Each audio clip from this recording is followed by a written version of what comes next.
నాగబాబు గారికి మీద నిన్న అసలు పవన్ కళ్యాణ్ గారు కూడా వద్దన్నారు అదని రాసిన వాళ్ళు ఇవాళ మళ్ళీ సడన్గా జనసేన వాళ్ళు ఎందుకు డిక్లేర్ చేశారు? రామ్నాథ్ గారు, మీ అనాలిసిస్ ఏమిటి? కొమ్మినేని గారు, ఇక్కడ తేలాల్సింది ఏంటి అంటే నాగబాబు గారికి ఎమ్మెల్సీ ఎగ్గొట్టడానికి ఎవరి లెవెల్లో ఏ స్థాయిలో ప్లాన్ జరిగింది అన్నది చూడాలి. నిజంగా చంద్రబాబు నాయుడు నాగార లోకేష్ గారి స్థాయిలోనే జరిగిందా, వాళ్ళిద్దరితో పవన్ కళ్యాణ్ గారు కూడా కలిసి ప్లాన్ చేశారా అన్నది చూడాలి.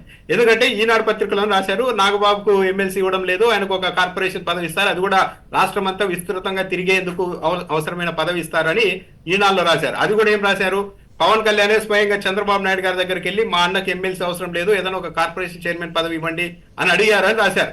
అంటే నాగబాబుకు నిజంగానే ఎమ్మెల్సీ ఇవ్వకూడదు అని పవన్ కళ్యాణ్ అన్నారని అలా రాసేస్తే ఎలాగో జనసేన బయటకు వచ్చి అది కాదు ఇది నిజం అని చెప్పే ధైర్యం లేదు కాబట్టి మాట్లాడారు పవన్ కళ్యాణ్. కాబట్టి నాగబాబుకి ఎమ్మెల్సీ ఎగ్గొట్టచ్చని టీడీపీ, చంద్రబాబు నాయుడు గారు, లోకేష్ గారు మీడియా కలిసి ప్లాన్ చేశారా?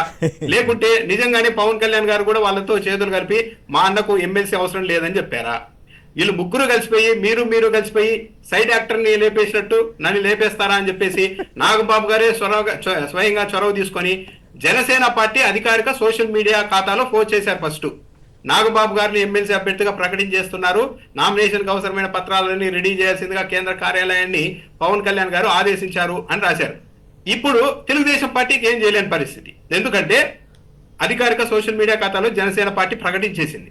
పైగా ఇంకోటి గమనిస్తే కొమ్మినేని గారు, గతంలో రాజ్యసభ ఎంపీలని అభ్యర్థుల్ని ప్రకటించేటప్పుడు చంద్రబాబు నాయుడు గారి సంతకంతో లెటర్ హెడ్ మీద, తెలుగుదేశం పార్టీ లెటర్ హెడ్ మీద టీడీపీ నుంచి వీళ్ళు, బీజేపీ నుంచి వీళ్ళు జనసేన పార్టీకి నాగబాబు గారికి మంత్రి పదవి ఇవ్వబోతున్నామని స్వయంగా ప్రకటించారు.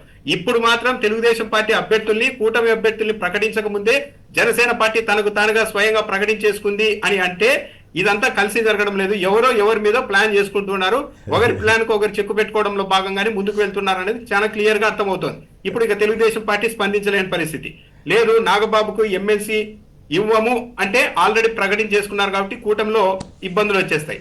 కాబట్టి ఇదంతా ఒకరి మీద ఒకరు ఎత్తులు వేసుకున్నారు. నాగబాబు గారికి ఎమ్మెల్సీ ఎగ్గొట్టడానికి ట్రై చేశారు. మరి అది టీడీపీ వరకే ప్లాన్ చేశారా, లేకుంటే పవన్ కళ్యాణ్ గారు కూడా కలిశారా?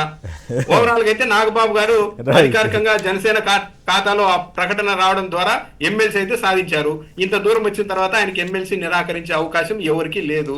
కాబట్టి మొత్తానికైతే ఏదో ప్లాన్ చేశారు కానీ ఏదో అనుకున్నట్టు జరగలేదు. ఒక యాంగిల్ ఏమో మీరు చాలా ఇంట్రెస్టింగ్ గా చెప్పారు. అదంతా కూడా నాగబాబు వర్సెస్ పవన్ కళ్యాణ్, లేదా నాగబాబు వర్సెస్ చంద్రబాబు లోకేష్లా, లేక ఏమిటి గందరగోళం, లేదా మీడియా కూడా కలిసింది అనేది ఒకటైతే, రెండు జనసేన పెట్టిన పర్పస్ ఏంటంటే అన్నదమ్ములు ఇద్దరికి పదవులు రావటం వరకు వాళ్ళు సక్సెస్ అయినట్లుగా అనుకునే, ఆ తర్వాత మళ్ళీ మనం విశ్లేషించుకోవచ్చు. ఇక